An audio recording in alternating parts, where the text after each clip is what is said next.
The Zephyrian hunting lodge stretched across the crimson moon's surface like a metallic cancer, its crystalline domes reflecting the pale light of distant stars. Within its luxurious halls, the galaxy's most elite predators gathered for their favorite pastime, the grand hunt. Ambassador Creeks adjusted his ceremonial hunting cloak, its bioluminescent patterns shifting with his excitement. As the Zephyrian Trade Consortium's most decorated hunter, he had claimed trophies from over 40 species across the galaxy. But humans, those strange pink-skinned bipeds from the backwater world called Earth, remained his specialty. "The new shipment arrived this morning," announced Huntmaster Vex, his four eyes gleaming with anticipation. 50 prime specimens, all in excellent condition. The humans continue to breed prolifically in the containment colonies. Crix's mandibles clicked in satisfaction. For 3 centuries, the consortium had maintained human breeding populations across a dozen worlds. The species made excellent prey, intelligent enough to provide a challenge, emotional enough to display entertaining fear responses, yet primitive enough to pose no real threat. Their crude weapons and laughable military tactics had made Earth's conquest almost insultingly easy. The hunt began at dawn. Crix selected his favorite plasma rifle and joined 11 other elite hunters in the transport that would deposit their prey across the lodge's vast hunting preserve. The 50 humans huddled together in the cargo bay, their faces pale with terror. Among them, a scarred human male named Marcus Chen watched the alien hunters with calculating eyes. Unlike his fellow captives, Chen showed no fear, only a cold, measured assessment of his captors' equipment and behavior.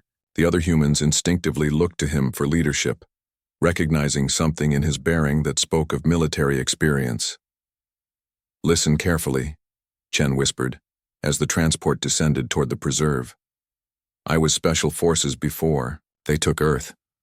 I've studied these bastards for months in the breeding colony.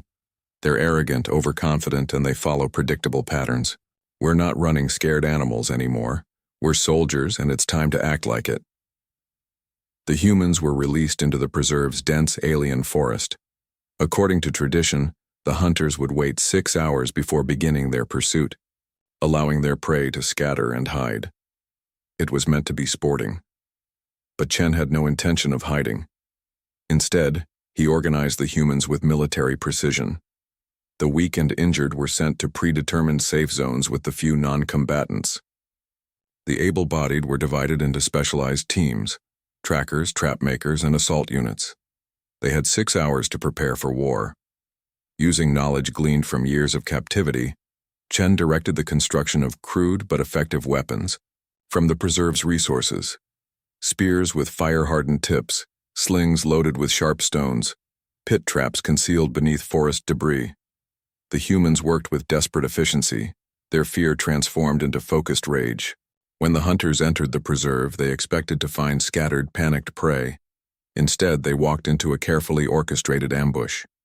Crix was tracking what he thought was a fleeing human when the forest suddenly erupted around him. Sharpened stakes thrust up from concealed pits, piercing his legs. As he screamed and thrashed, human voices echoed from the trees, not in terror but in coordination. "Target down in Sector 7. Came Chen's voice over a crude communication system fashioned from salvaged equipment. "Close the net." The hunters' advanced sensors and weapons meant nothing when they couldn't see their attackers. The humans had learned to move like ghosts through terrain they'd spent hours memorizing. They struck from shadows, vanished before retaliation, and picked off their pursuers one by one. Huntmaster Vex realized too late that the dynamic had shifted. His hunters, bred for sport in controlled environments, had never faced prey that fought back with intelligence and coordination. 3 of his best were already down, their exotic weapons now in human hands. "Impossible!" Vex snarled into his communicator. "They're just humans, primitive, emotional animals." Chen's voice crackled back through a captured comm device. "We learned from you, you son of a bitch. Every hunt, every death, we remembered. We adapted. We got better." The tide turned completely when the humans captured Crix alive. Under interrogation, the terrified alien revealed the locations of the breeding colonies, the transport schedules, even the defensive codes for the hunting lodge itself. Within hours, Chen led a coordinated assault on the lodge. The pampered aliens inside had never imagined their prey might turn predator. Humans poured through the facility's halls, their stolen weapons and improvised tactics overwhelming the security forces. As the lodge burned around them, Chen stood over the cowering Huntmaster Vex. The alien's 4 eyes darted frantically, seeking escape or mercy. "Please," Vex whimpered. "We can negotiate. Resources, territory, anything you want." Chen studied the creature that had orchestrated the deaths of countless humans with cold satisfaction. "You want to know what makes humans different from your other prey?" he asked. "We don't just survive. We learn. We remember. And we never, ever forgive." The hunting preserve became a training ground. Within months, rescued humans from breeding colonies across the galaxy joined Chen's growing force. They learned the aliens' technology, studied their weaknesses, and planned their revenge with methodical precision. The Zephyrian Trade Consortium had made a fatal error. They had assumed that because Earth fell quickly, humans were weak. They never considered that a species capable of global warfare might simply have been caught unprepared. They never imagined that the same creativity that had built human civilization could be turned toward destruction.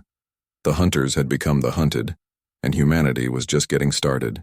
When the first human fleet appeared in Zephyrian space 6 months later, their ships bore a simple message broadcast across all frequencies. "The hunt is over, now it's our turn."